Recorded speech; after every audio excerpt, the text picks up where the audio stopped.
Okay, so we've just finished installing the heater, and we're ready to prime it for the first time. So I believe what you do for priming it is you push the OK button and hold it down, and then push the down button as well. Then you'll see this H off flashing. You push up,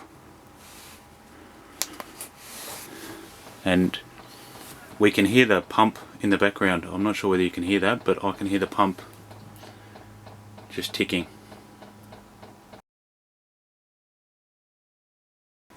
So I believe when most of these heaters come shipped, they're actually in the hertz option. So you can see there when I push up or down, I'm changing the hertz, which I think is the pulse rate of the pump.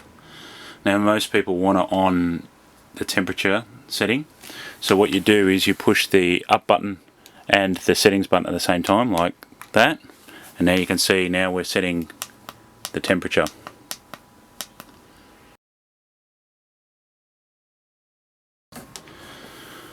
Okay, so we might try and turn the unit on now. So I think it's pushing this button.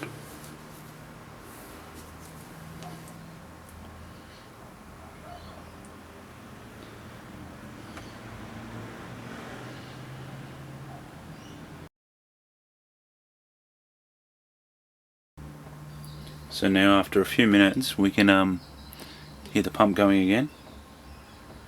And I think if we look at these bars here that come up, I think they're supposed to go across. So we'll wait and see.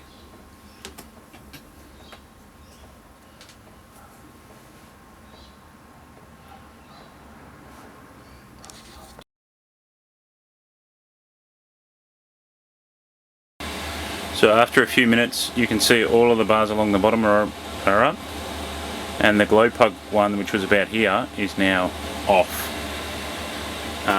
And the unit is pumping out plenty of heat.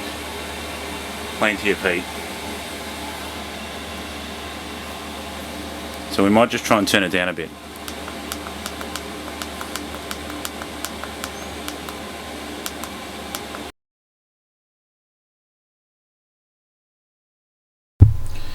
So I'll just quickly show you how to set the time on this.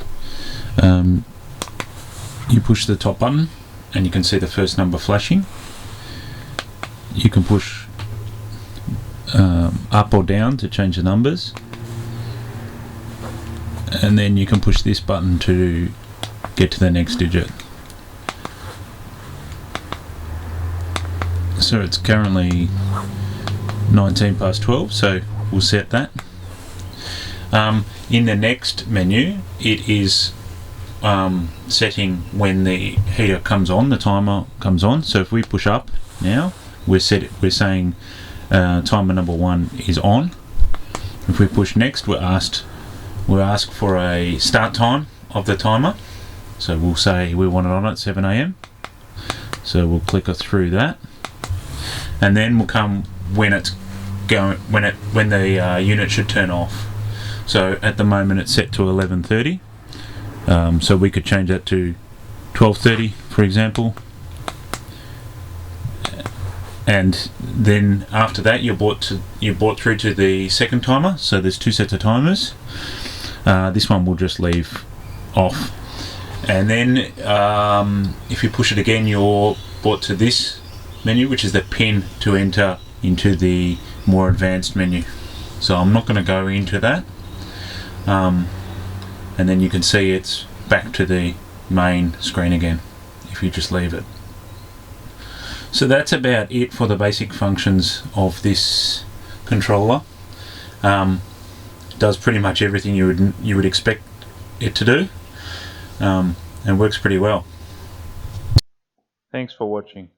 If you found this video useful, then please hit the like button and subscribe to the channel.